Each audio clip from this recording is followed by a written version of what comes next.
This is the Dzogchen Semde Lama Jigme Gyatso of the Buddha Joy Meditation School. Come, let us meditate like a Jedi. This morning, let us turn our attention to the sixth passage of the meditation classic Spaciousness of Vajrasattva, written many centuries ago by the great Buddhist reformer Vajra of the Swat Valley. The importance of this text is not because a bunch of people agree it's scripture. That would be an appeal to authority logical fallacy. The usefulness of this text is that it does a good job of poetically explaining that which has already been proven to us through both contemporary neuroscience as well as the anecdotes of long-term meditators. Or in other words, through various forms of experimentation.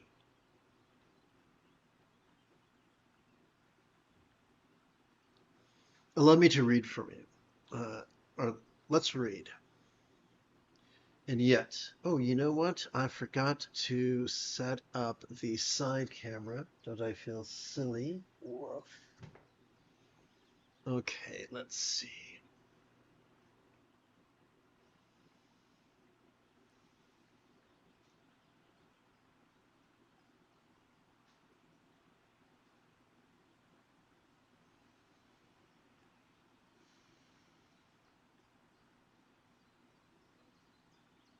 There we go. That's much better.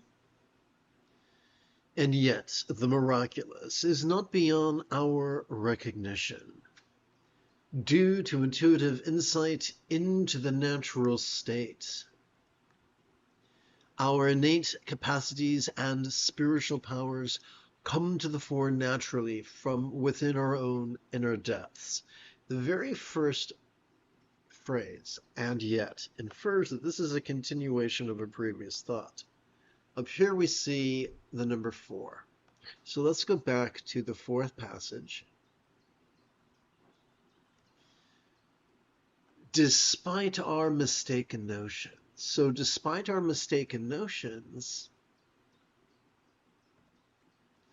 so this is inferring that we can make mistakes. No one's perfect, regardless of their austerities or their debaucheries or how they dress or their gender or what language they speak. We can all make mistakes on the spiritual path. We all are subject to confusion and self-delusion. I'd like to go into a deeper view of that, if I may, so I shall subject you to some visual aids.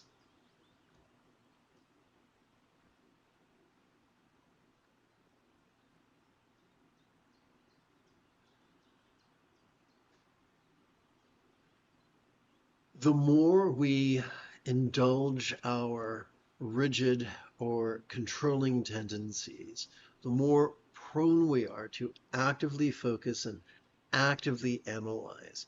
Overworking our dorsolateral and medial prefrontal cortex can cause us to present with symptoms of depression, no less trigger our amygdala, the seat of both anxiety and aggression. So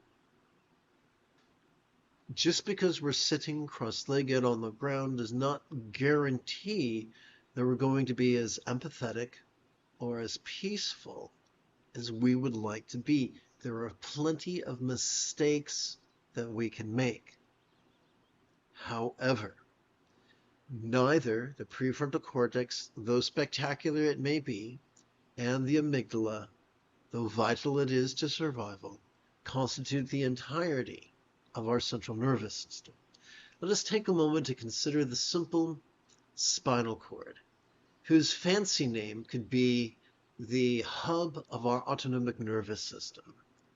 Just as the United States is composed of 50 states, our autonomic nervous system is composed of two subsets.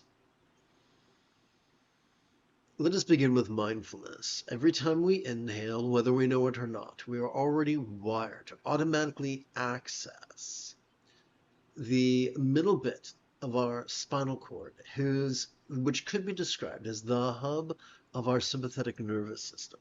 It has evolved to help us to notice in a very special way, to help us to vulnerably, passively, viscerally, randomly, and fleetingly notice all mind's antics of perception, seeing, hearing, feeling, tasting, smelling, and the like, including the full spectrum of human emotions, intentions, cognitions, recollections, and imaginings.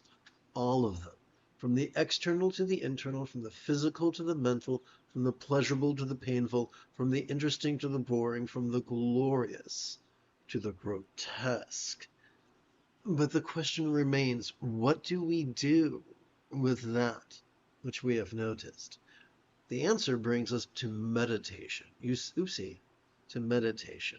You see, every time we exhale, whether we know it or not, we have evolved to automatically access both the tippy top as well as the very bottom of that same spinal cord. These two regions functioning as a team could be described as the hub of our parasympathetic nervous system, which has evolved to help us to physically relax and mentally release during our exhalation to such a degree that which we noticed during our previous inhalation could fleetingly feel less stressful, less permanent, less defining, and even, whoopsie, wrong button, even less graspable.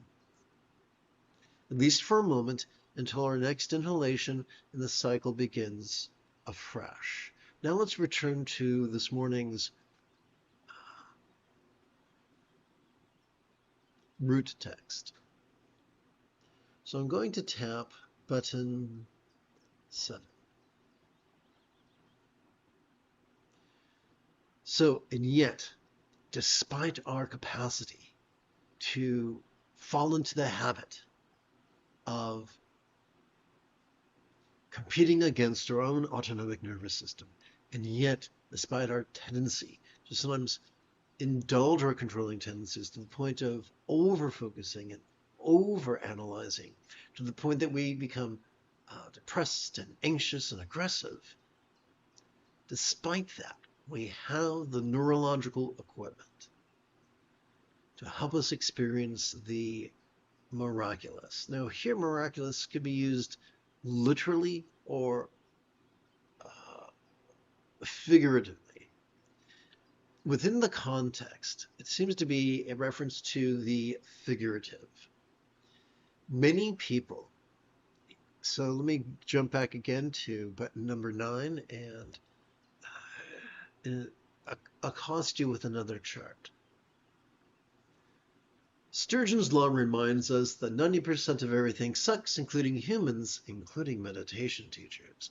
That 90% rejoice in being rigid, fearful, superstitious, controlling, elitist, cryptic, competitive, and cruel. And only about 10% or so really long to be flexible, loving, rational, laid back, egalitarian, lucid, cooperative, and kind. So those who are superstitious and controlling and elitist perform a logical fallacy known as moving the goalposts. And they continually say that, man, they continually redefine enlightenment to make it this insurpassable thing.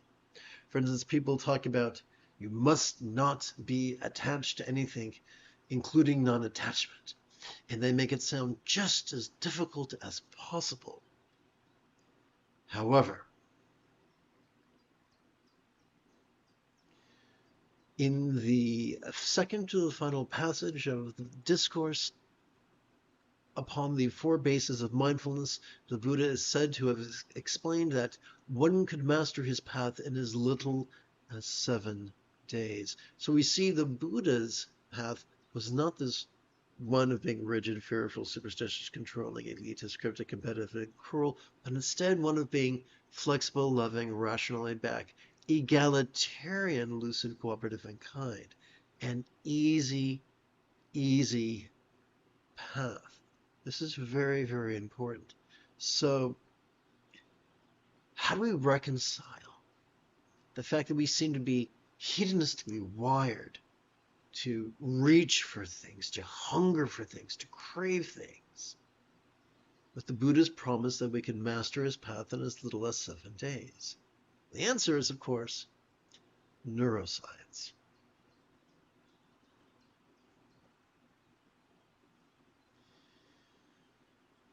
One of the tragedies of the Neolithic Revolution and the rise of proto-capitalism, which really drives this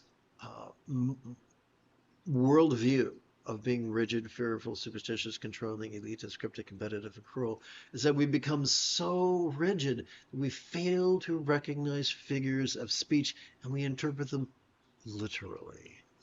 So let us revisit what happens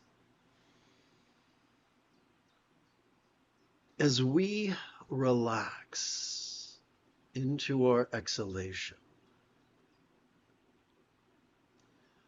Whatever desire, wholesome or spiritual, we might have noticed during our previous inhalation could fleetingly feel less stressful, less permanent, less defining, and even less graspable. That is, of course, until our next inhalation, when the cycle begins afresh.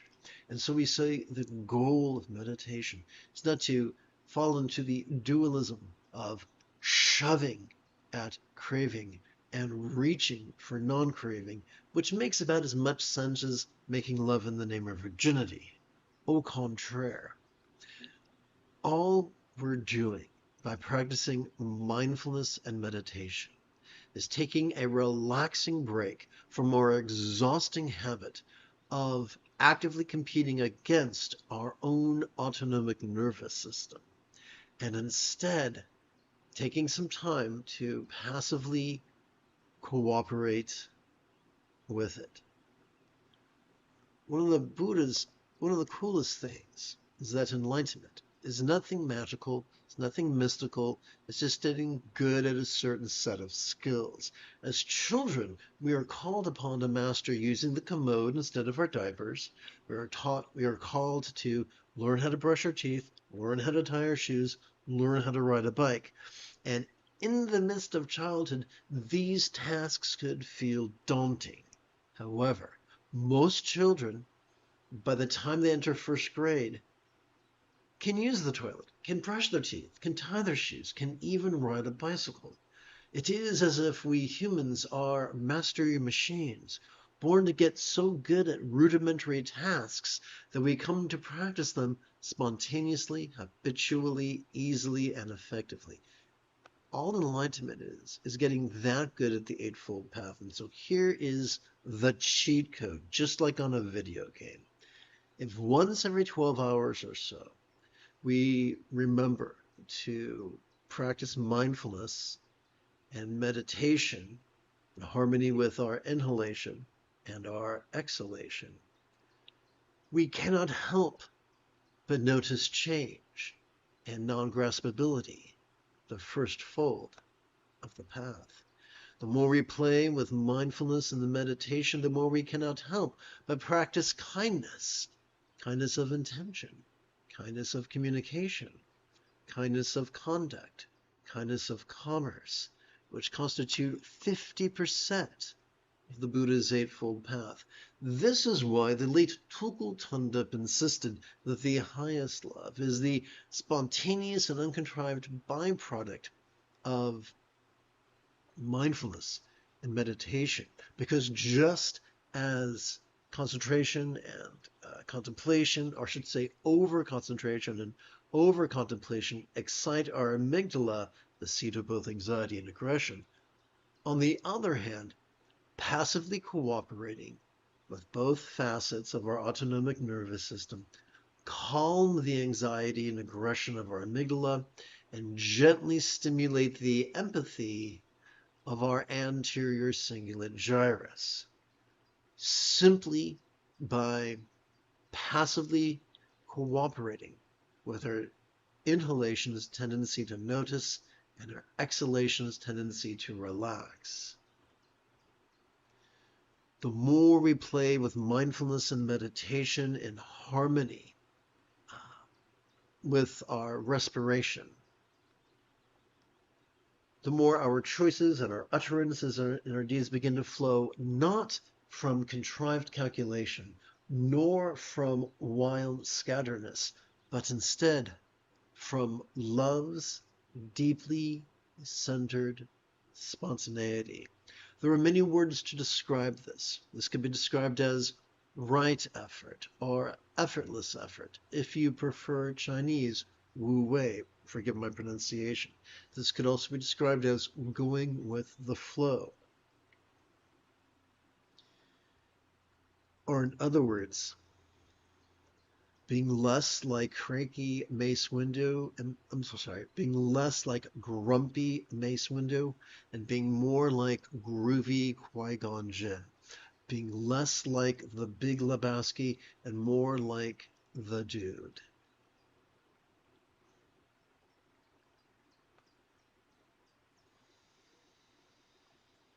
So I'm going to hit button 7 and hopefully click the right Word document. Due to intuitive insight into the natural state, our innate capacities and spiritual powers come to the fore naturally from within our own inner depths. This is a wonderful way of describing that how simply by practicing mindfulness and meditation, the remaining 6 folds of the Buddha's Eightfold Path come to the fore and manifest naturally. Kind of like sneezing. No one has to force a sneeze. Our body just sneezes automatically. No one has to force urination. When the time is right, we urinate. No one has to force defecation. When the time is right, we defecate.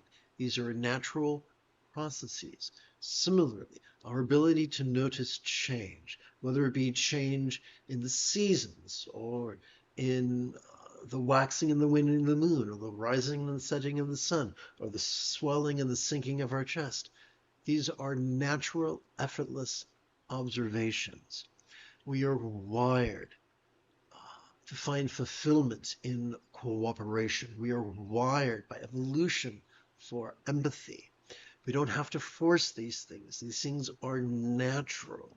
We are wired to use all the organelles of our brain in the most synergetic and sustainable manner. And by cooperating with our autonomic nervous system through the means of mindfulness and meditation, all these things present themselves. Now, let's look at this literally. Or let's look at this from a literal point of view.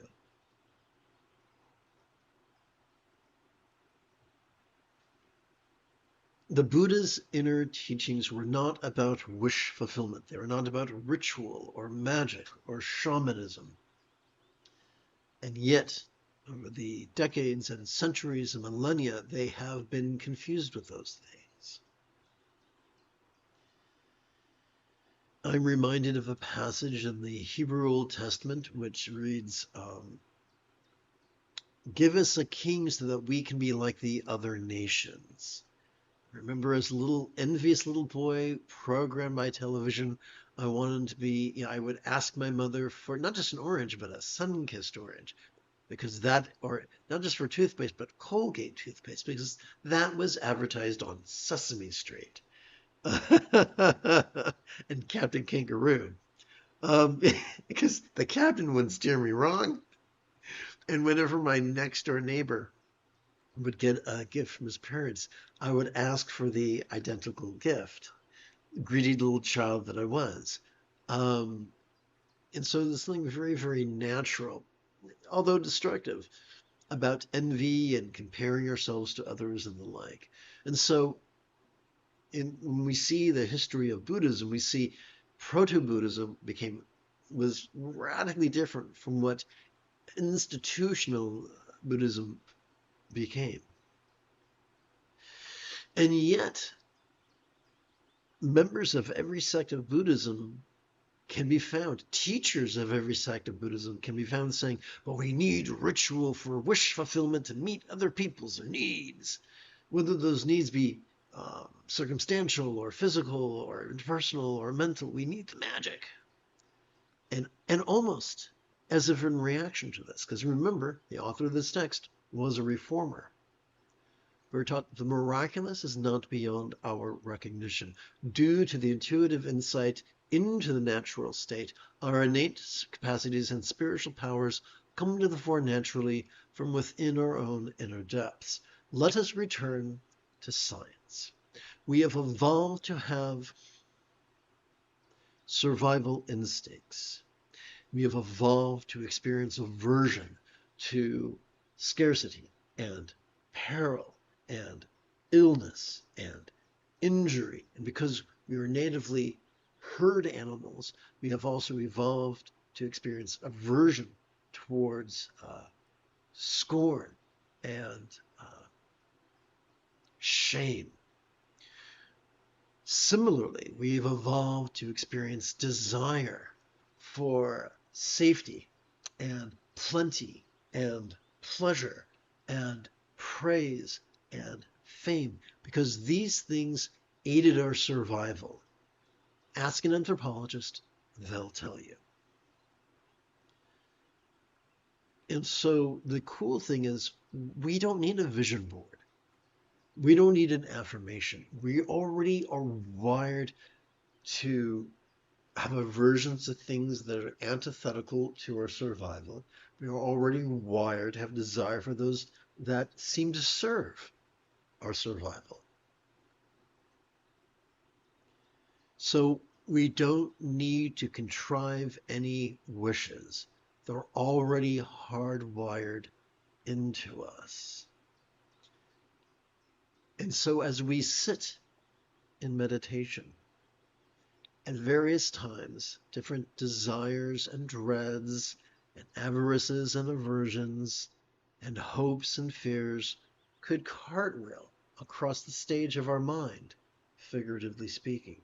Our job is not to chase them or flee from them or ignore them. In fact, those three things could be described as the three mental poisons. Let's not do that. Our job is simple. It's so simple, it's almost laughable. What do we do when, allow me to share with you or remind you of the universal antidote to whatever comes. So this is the key to equanimity, to non-duality. It's remedial non-duality in which we have the exact same antidote to whatever cartwheels across the stage of our mind, regardless of whether that which makes an appearance is external or internal or physical or mental or pleasurable or painful or interesting or boring or glorious or grotesque. What is that antidote? Simple. As we breathe in, we allow our body to notice it. Vulnerably, passively, viscerally, randomly, and fleetingly. Though uncomfortable it may be. As we exhale, we allow our body to relax, for that is what it is already wired to do. And in so doing, our choices and utterances and deeds better flow in a way that serves the thriving of ourselves as individuals and ourselves as a neighborhood and ourselves as a species.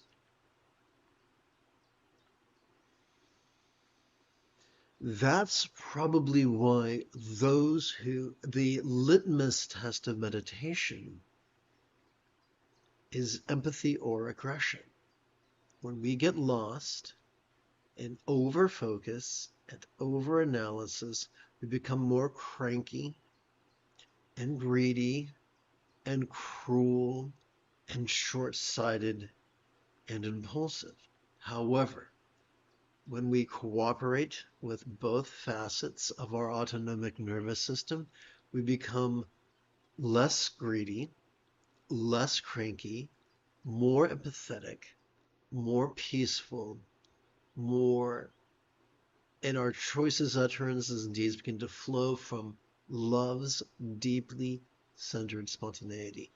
The more we practice mindfulness and meditation correctly, the more we will naturally be drawn towards ecology, towards veganism, towards nonviolent communication, towards mutual aid, looking out for people, our neighbors, our countrymen, regardless of how they look and how they sound, or their country of origin, or even of how they vote.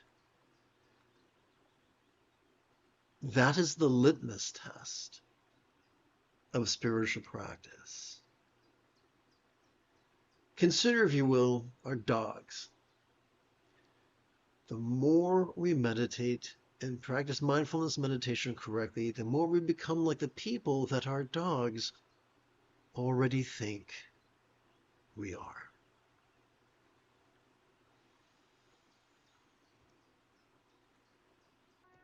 Oops.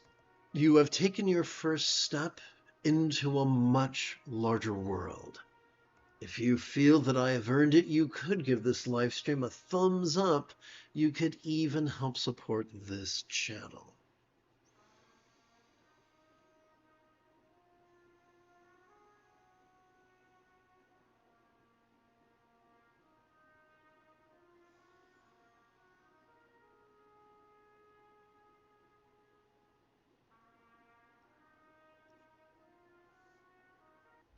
For the remainder of this morning's live stream together,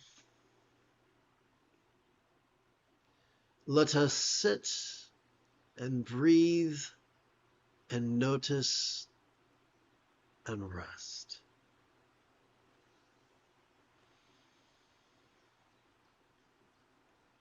Allow me to remind you that the most efficient way for us to gently invite our subtle energies to coalesce at our chest is for us to touch the tip of our left middle finger to the lower knuckle of our right middle finger, palms up in our lap. Similarly, the most efficient way for us to practice mindfulness is for us to silently and mentally recite the demonstrative pronoun this every time we feel our chest swell with breath. The most efficient way for us to practice meditation is for us to silently and mentally recite the verb rest every time we feel our chest subtly sink as gently we exhale. The moment you have a specific question about Buddhist philosophy or meditation, do not hesitate to type your question in great detail in the chat window, for I tend to check for questions about once every 5 to 10 minutes.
The moment you have a specific question about Buddhist meditation or philosophy, do not hesitate to type your question in great detail in the chat window.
In approximately 11 hours, I would very much like to return to lead tonight's recitation, explanation, and practice of meditate like a Jedi.